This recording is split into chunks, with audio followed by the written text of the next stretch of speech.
അപ്പൊ ഇന്നൊരു കുട്ടി ഈവനിങ് വ്ലോഗ് ആയാലോ.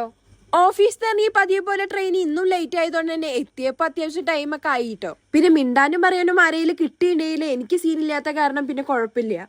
എന്റെ വൈബിനൊത്ത ഒരാളാണ് കേട്ടോ ഇവള്. വല്ലപ്പോഴേക്കേ കാണാൻ കിട്ടുള്ളൂ. ഞങ്ങൾ ഒരുമിച്ച് പോകാറുള്ള ദിവസങ്ങളിൽ സ്ഥിരം കയറാറുള്ള ഒരു സ്പോട്ടാണ് കേട്ടോ. വടക്കാഞ്ചേരി താളം തിയേറ്ററിന്റെ നേരെ ഓപ്പോസിറ്റുള്ള ഒരു കുഞ്ഞു ചായക്കടയാണ്. ഈ ഒരു ടൈം ആവുമ്പോ ചൂട് ചായയും ഓരോ ബജ്ജിയും കഴിക്കാൻ ഇഷ്ടംപോലെ ആൾക്കാർ ഇവിടെ വരും കേട്ടോ. ഇതേപോലെ കോളേജും ജോലിയും ഒക്കെ കഴിഞ്ഞു വരുന്ന ആളുകൾക്ക് ഇത്രയും ചീപ്പ് റേറ്റിൽ ഇവര് സാധനം പ്രൊവൈഡ് ചെയ്യണത് എന്തുകൊണ്ടും ഒരു ആശ്വാസമാണ്. പിന്നെ ഞങ്ങളും ഓരോ ബജ്ജിയും ചായയൊക്കെ കുടിച്ച് മെല്ലെ അവിടുന്ന് സ്ഥലം വിട്ടു. പിന്നെ അങ്ങോട്ട് വടക്കാഞ്ചേരി തന്നെയുള്ള ബ്യൂട്ടി സെയിൽസിൽ കുറച്ച് ഡ്രസ്സും കാര്യങ്ങളൊക്കെ വാങ്ങാൻ വേണ്ടിയിട്ട് പോയി. നാളെ ഞങ്ങൾ വെയിറ്റ് ചെയ്തിരുന്ന ഒരു ദിവസമാണ് കേട്ടോ. കുഞ്ഞു പെണ്ണിന്റെ 90 അതേപോലെ അവളുടെ ഏട്ടന്റെ 3ാമത്തെ പിറന്നാളും കേട്ടോ നാളെ. അതുകൊണ്ട് തന്നെ അവർക്ക് ഡ്രസ്സ് എടുക്കാൻ വേണ്ടിയിട്ടാണ് ഇവിടേക്ക് വന്നേക്കുന്നത്. അങ്ങനെ രണ്ടുപേർക്കും ഡ്രസ്സും എടുത്തിട്ട് ബില്ലും അടച്ചിട്ട് സാധനവും വാങ്ങിയിട്ട് അവിടുന്ന് ഇപ്പൊ തന്നെ അത്യാവശ്യം ലേറ്റ് ആയതുകൊണ്ട് തന്നെ വേറെ എവിടെയും കയറാണ്ട് അവളെയും ബസ് കയറ്റി വിട്ടിട്ട് നേരെ ഞാൻ വീട്ടിലേക്ക് പോയി.